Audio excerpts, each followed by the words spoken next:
I'm wondering whether it's quite stressful for you, Eric, because you turn up on a Sunday and you've got your duties anyway, but in addition to that, you have a mess to deal with, and you don't, I guess, on a Sunday morning, you don't know what you're going to be looking at.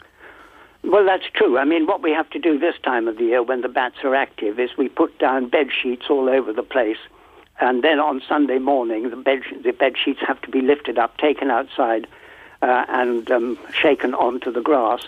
And, of course, the bed sheets themselves tend to be rather sticky when you handle them, sticky with urine. It's very unpleasant.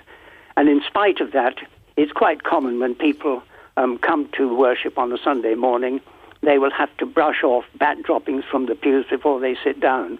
Oof. Well, thank you for talking to us. Eric Evans, Treasurer. Not at all. Thank you. At St Andrew's Church, beautiful church in Holme Hale near Swaffham, 600-year-old church, 266 bats. Chris Packham is president of the Bat Conservation Trust, and Sir Tony Baldry is one of the church commissioners, who is basically MP who speaks for the Church of England in the Commons. And so, Chris, first, there's got to be allowed to shoo them out, surely.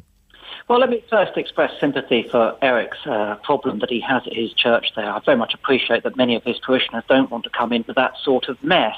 But at the same time, I have to say that what we need here is a solution, a practical solution to that problem. And I think that we should be able to work together with the church in this instance to come up with one. We know that we can encourage bats to move to new spots. We can move them into new housing. We frequently have to do this. So what it requires here is some consideration from the bat conservators and from the church, and in the interim period, a degree of tolerance.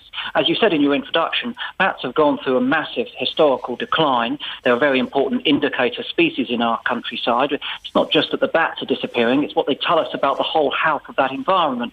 And I think that we must be very careful here not to assume a sort of human arrogance and anthropocentrism. It's not just about us, it is about other species too. We are only one species living in a community which has to be as complete as possible to be as effective and as sustainable as possible. And we can't keep pulling things out of that community without expecting some damage and therefore some repercussions to ourselves.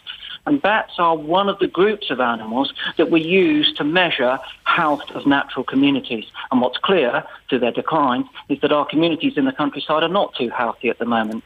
So I think that what we'd like to do here is to encourage Evan to get onto the Bat Conservation Trust, to get the right sort of volunteers in, and I'm sure that we can provide him with some advice and means of trying to solve this problem. OK, well, he'll be grateful, I'm sure. You do a great programme about it, Chris, as well. I could just imagine. Chris Packham, would you be happy with churches, as a rule, setting up a sonic thing? In 1995, the Bat Conservation Trust carried out a survey of 30,000 churches and chapels in the UK, and in fact it was only the medieval churches, which we found 60% of which were occupied by bats, that had serious levels of bat occupation. So we're talking about a small percentage of our churches having a high percentage of bats in, and we need to focus our endeavours in these areas. I think I must plea for tolerance here. It takes all sorts to make the world go round, and tolerance itself is one of the underlying ethoses of many religions. And so I think in the interim period, we must work together cooperatively. The Bat Conservation Trust has got its National Bat Helpline, 0345 1300 228. If you have any concerns, ring that. You'll get free advice. And I'm hoping that conservationists and churchgoers can work together for a proper solution to this. In the interim, please keep putting the shirts out, the sheets out, collect all of the feces on them, get some rubber gloves, and enjoy all God's creatures. Right, and I gather you have bats in your living room. I do. I share my living room with bats. I don't have as many as Eric. If I did, I'd be happy, I have to say. I stretch a piece of plastic over my carpet and I remove it when I sit down to watch the football. And the building's been there since 1159. My tenure over that building is going to be a short one compared to the bats, which have probably been there for hundreds of years. And I hope would be there for hundreds of years into the future too. I think if my attitude were replicated by some of the churchgoers, and I'm sure it is, I mean, let's face it, very many people who go to church will be equally fascinated by these creatures as they will be repulsed by them. So please, Eric, in the interim period, try to excite your congregation about conserving bats, and I'm sure that together we can come up with a solution to the problem. Thank you very much. Chris Packham, President of the Bat Conservation Trust.